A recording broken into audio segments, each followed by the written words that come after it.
Olá, queridos, tudo bem com vocês? Alunos e alunas do segundo ano do ensino médio. Vou trazer para vocês a videoaula com a resolução das atividades dessa semana 4, PET 2. Temos como tema tipos de conhecimento, a emergência da filosofia.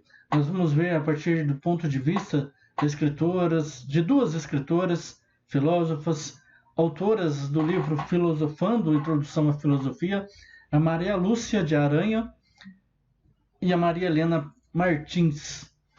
Elas vão colocar para a gente no livro esses pontos.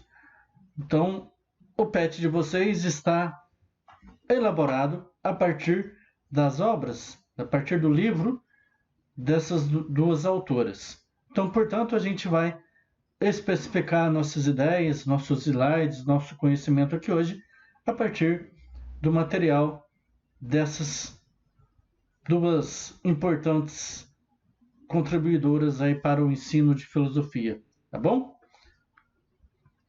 Então, seguindo aqui, eu tenho esse primeiro parágrafo no PET de vocês, então eu vou ler aqui de acordo com o PET de vocês para fazer uma introdução, tá bom? Vamos lá. Temos estudado até aqui um importante momento da constituição do pensamento filosófico, de modo como hoje conhecemos.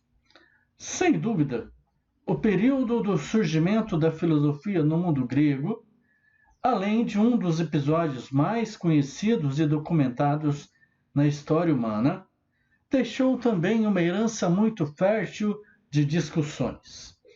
Além de inúmeras marcas culturais, muitas delas positivas, outras nem tanto, e algumas francamente questionáveis, que precisam ainda hoje ser discutidas e superadas.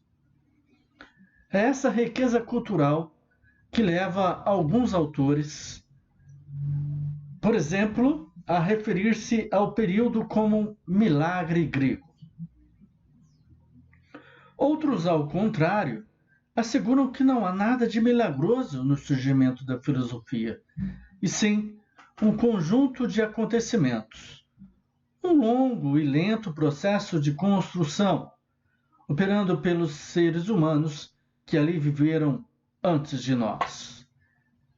E você? Como se posiciona no debate? Seria a filosofia um presente dos deuses ou alguma coisa que gerou-se a si própria espontaneamente?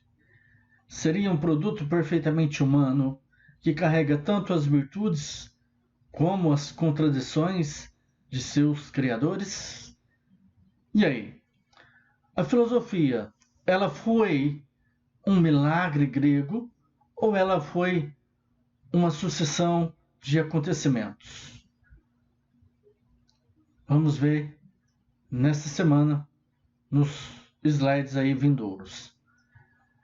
Então, eu consultei o material de vocês, o PET, consultei o livro Filosofando e preparei algum material em relação ao livro. Vamos ver? Então, nós temos aqui um mapa com as características desse período, né? Nós temos aqui em amarelo a época pré-socrática. Então, esses quadradinhos amarelo são os nomes de cada um dos filósofos. Então, aqui o Empédocles, Parmênides, Zenon, Demócrito, Protágoras, Anaxágoras, Pitágoras, Heráclito, Tales, Anaximandro e Anaxímenes. Esse o período pré-socrático. Agora, a época clássica. Platão, Sócrates e Aristóteles. E depois nós temos a época helenística. O Pirro, o Epicuro, Zénon, Panécio e Posidônio. Então esses foram os três períodos da filosofia. Nesse tempo, né? Então, a filosofia teria surgido aqui nesse período amarelo, nessa região, Éfeso, Mileto, Samos, e depois foi se expandindo. Então, nós temos aqui o períodos da história da Grécia Antiga. Então, o primeiro período que nós temos é o período chamado Civilização Micênica, que foi do século XX até o século XII a.C. O que aconteceu nesse período? Nesse período desenvolveu-se o início do segundo milênio, né, antes de Cristo, e tem esse nome pela importância da cidade de Micenas, de onde por volta de 1250 partiram Agamenon, Aquiles e Ulisses para conquistar Troia. Então, esse acontecimento se deve ao chamado Guerra de Troia, onde os gregos venceram os troianos com uma ideia, né? O cavalo de Troia, o presente de grego. Então, esse Agamenon, o Ulisses e o Aquiles foram 3 grandes guerreiros gregos que venceram Troia a partir da cidade de Micenas. Então, Micenas foi a cidade onde eles partiram para esse evento. Depois nós temos os Tempos Homéricos, que foi do século XII ao século VIII a.C. Então, na transição de um mundo essencialmente rural, né, os senhores enriquecidos formaram a aristocracia proprietária de terras, que fez retroceder o sistema escravista. Então, nesse período, teria vivido Homero no século 9 ou 8, mais ou menos ali antes de Cristo. Então, por isso, tempos homéricos, em relação ao filósofo Homero.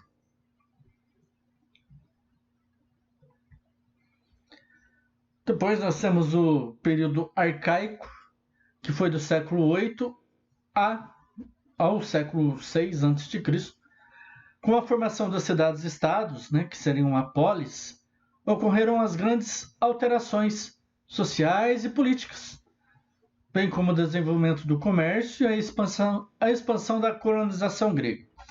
Então, foi nesse período que teria vivido Hesíodo.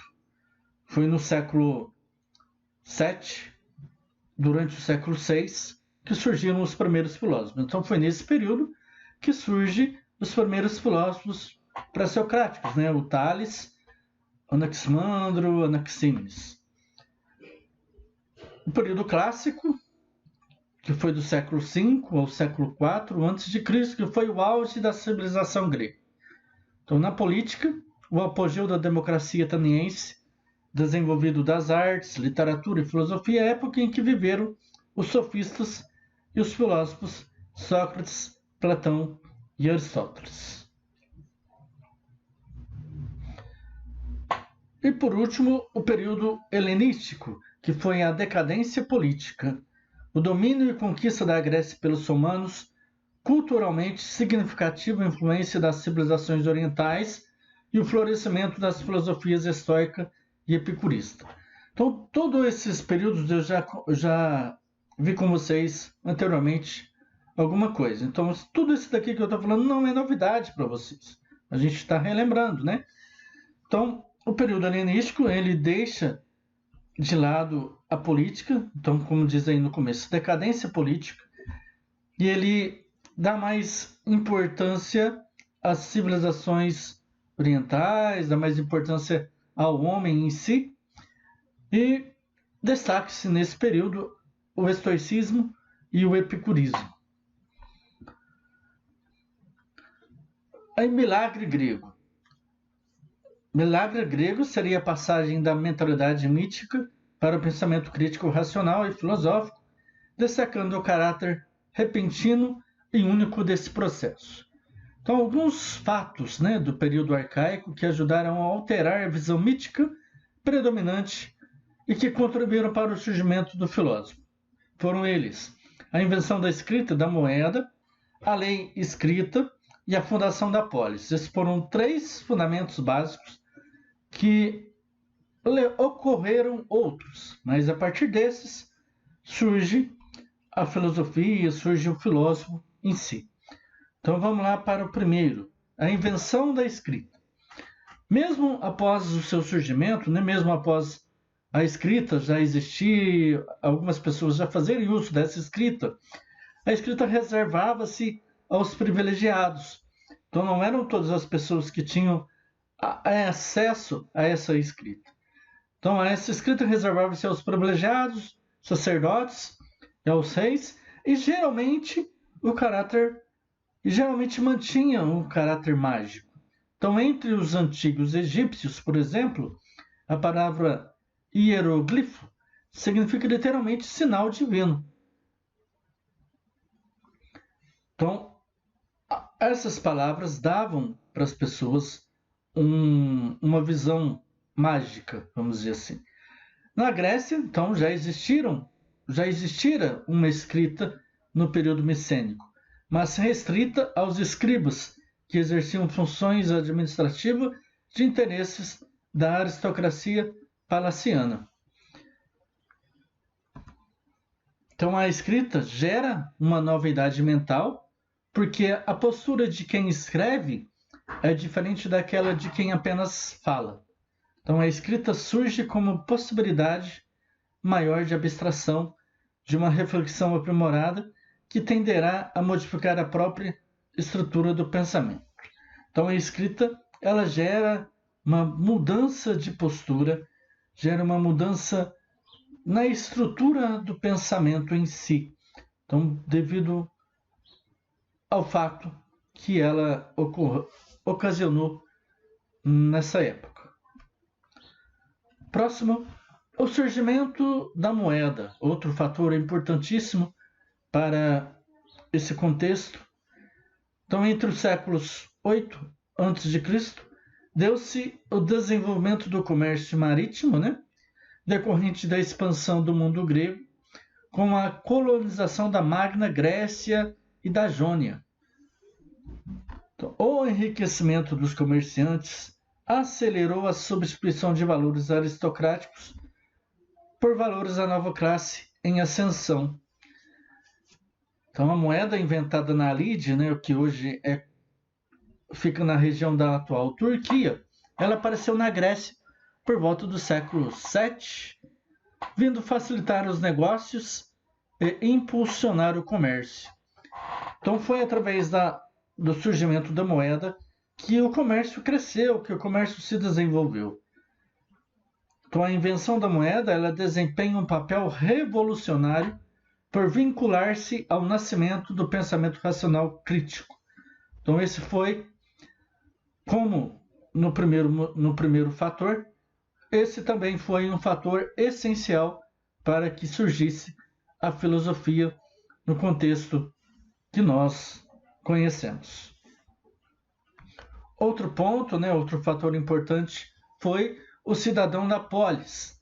Então, para Vernon, um pensador, um filósofo, escritor, autor de várias obras, vários livros, para Vernon, o nascimento da polis é um acontecimento decisivo que marca um começo, marca uma verdadeira invenção, por ter provocado grandes alterações na vida social e nas relações humanas. Então, a originalidade da polis é que ela estava centralizada na ágora. Então, a ágora era chamada de praça pública. Então, as praças públicas das cidades eram chamadas de ágora. O que eram esses espaços? Esses espaços eram onde se debatiam os problemas de interesse comum. Então, separavam-se na polis, o domínio público e o domínio privado. Isso significa que, ao ideal de valor de sangue restrito a grupos privilegiados em função do nascimento ou fortuna, se sobrepunha a justa distribuição dos direitos dos cidadãos como representantes dos interesses das cidades. Então, as pessoas se reuniam nas ágoras, nas praças públicas, e debatiam ideias, debatiam interesses, pertencentes à esfera pública, pertencentes a todos, ou pertencentes ao privado, pertencente a uma ou outra pessoa. Mas não eram todas as pessoas que tinham participação, eram apenas alguns grupos. Então a gente vai ver sobre essa divisão de grupos um pouquinho mais para frente. Mas aí fala-se o seguinte, que a polis, ela se fez pela autonomia da palavra. Não mais aquela palavra mágica dos mitos, mas uma palavra humana, uma palavra de conflito, uma palavra de discussão, uma palavra de argumentação. Então, expressar-se por meio do debate fez nascer a política, que permite ao indivíduo tecer o seu destino na praça pública. Então, da instauração da ordem humana surgiu o cidadão da polis, figura inexistente no mundo da comunidade tribal e das aristocracias forais. Então, a palavra, aquela palavra que tinha os mitos, aquela palavra dada pelos deuses, ela deixa de existir. Ela dá lugar à palavra humana, a palavra do conflito, a palavra da discussão, a palavra da argumentação. Então as pessoas se reuniam nas praças públicas, né? E elas iam debater ideias. Então elas tinham que ter argumentação, elas tinham que discutir, elas tinham que entrar em conflito para prevalecer a ideia dela. Então, portanto, foi esse período que existiu os filósofos chamados sofistas. Esses sofistas davam aulas de eloquência, davam aulas de argumentação para aquelas pessoas poderem vencer seus argumentos, para pessoas poderem mostrar suas ideias, para mostrar que suas ideias eram melhores do que a do outro. E aí agora, por último, a consolidação da democracia. Então, a democracia grega, ela foi muito criticada por alguns filósofos, principalmente o Sócrates, Platão, de que não era uma democracia justa, igual. Por quê? Os cidadãos livres, ricos, tinham acesso à Assembleia. Então, tratava-se da democracia direta, que não era escolhido os representantes, mas cada cidadão participava ele mesmo das decisões de interesse comum. Então, a maior parte da população, que eram escravos e estrangeiros, mulheres, crianças, elas não faziam parte desses cidadãos que tinham direito a participar. Então, estrangeiros e excluídos, né, que contavam como mulheres e crianças, estavam excluindo, né, as mulheres, crianças, estrangeiros. Restava apenas restava de 10 a 14% dos cidadãos capacitados para participar desses debates, dessas discussões. Então era muito pouco, né? Uma sociedade onde de 10 a 14% podem participar das discussões, que exemplo de democracia é? Então, a democracia foi muito criticada por esses filósofos, por alguns filósofos importantes que se destacaram, mas a democracia surge desse período, surge desse contexto. E aí, ruptura ou continuidade entre mito e filosofia? O mito é uma narrativa cujo conteúdo não se questiona. A filosofia problematiza e, portanto, convida à discussão. Então, o mito é questionável. A filosofia se questiona, a filosofia se discute. No mito, a inteligibilidade ela é dada. E na filosofia, essa inteligibilidade ela é procurada.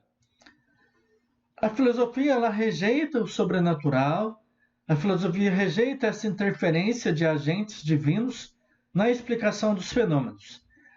E a filosofia ela busca uma coerência interna, uma definição rigorosa dos conceitos, organizando-se em doutrina, surgindo, portanto, um pensamento abstrato. Então, esses são alguns conceitos do material de vocês e do material que eu consultei para fazer essa aula, que é do Filosofando, Introdução à Filosofia, da Maria Lúcia de Arruda e da Maria Helena Martins. Certo? Ok? Então, agora nós vamos para as atividades.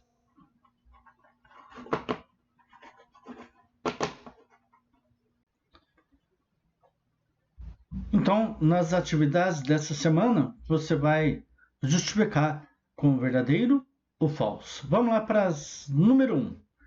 Assinale as alternativas a seguir com V para as verdadeiras e F para as falsas.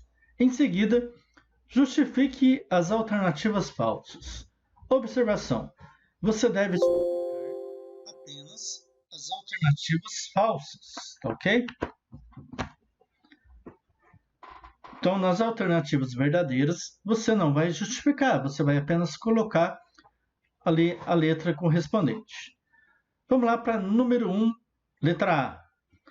Alguns fatos ocorridos entre os séculos 8 e 7 a.C. mudaram radicalmente a visão de mundo da sociedade grega, fazendo com que fossem definitivamente rejeitadas de uma só vez as interpretações míticas sobre o mundo. E aí, é F ou é V? A alternativa correta aqui na letra A é a letra F.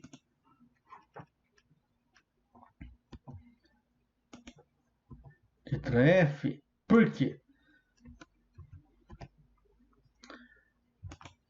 Porque é o seguinte: alguns fatos ocorridos entre os séculos 7 e 8 mudaram radicalmente a visão de mundo da sociedade grega. Até aí, tudo bem.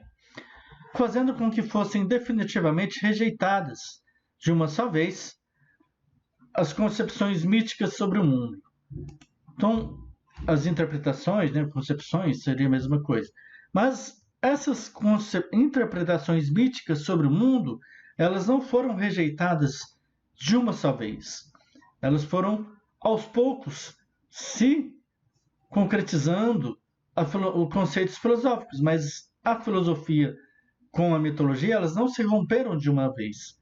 Tanto que o Platão escreve o mito da caverna após os conceitos filosóficos já existirem. Então, filosofia e mito não se rompem de uma só vez, não se rompem nem de jeito nenhum, porque até hoje existe essa relação. Então, eles apenas começou a existir o pensamento racional, mas as interpretações míticas também existem. O mito não deixou de existir.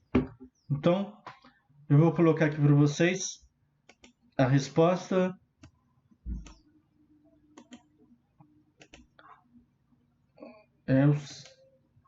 Vou colocar aqui. Então, as interpretações míticas não foram rejeitadas de uma só vez, após o surgimento da filosofia. E, inclusive, não se pode dizer que essas narrativas foram completamente suplantadas nas sociedades gregas antigas. Então, até hoje, existem interpretações míticas sobre o mundo, sobre o ser humano, sobre vários contextos. Então, essa é a resposta da número 1. Ok? Vou deixar aqui para você um tempinho. Pegou?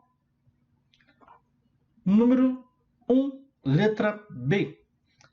A organização das cidades-estado gregas em polis contribuiu decisivamente para o surgimento do pensamento filosófico, pois concentrou a decisão sobre os assuntos de interesse público nas mãos do imperador ou rei local.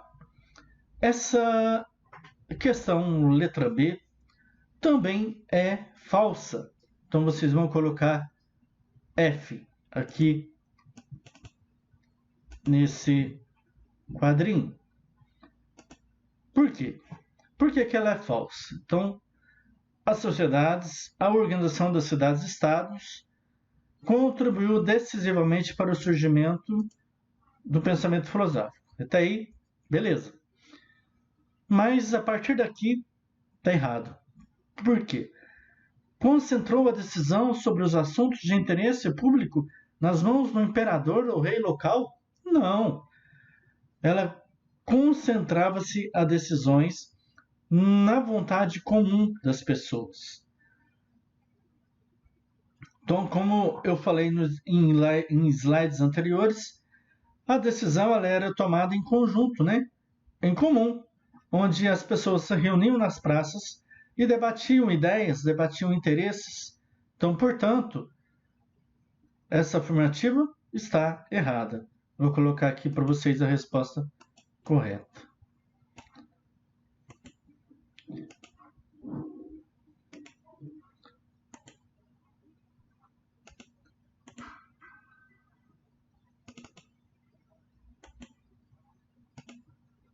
Então, ainda que nem toda a polis grega tenha adotado a democracia de maneira geral, a organização da polis ampliou a possibilidade de debate de ideias entre membros da sociedade.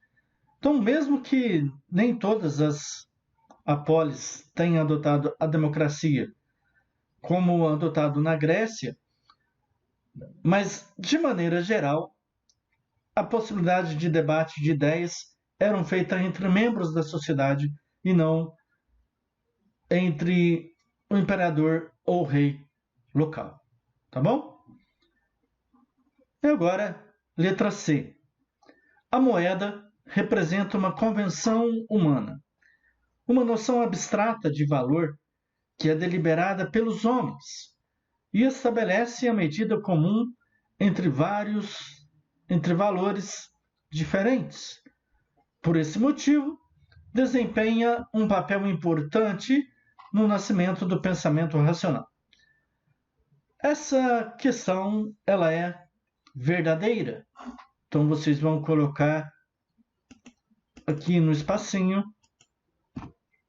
letra V. Pronto, desconfigurou ali. Desconfigurou. Deixa eu ver. Assim mesmo.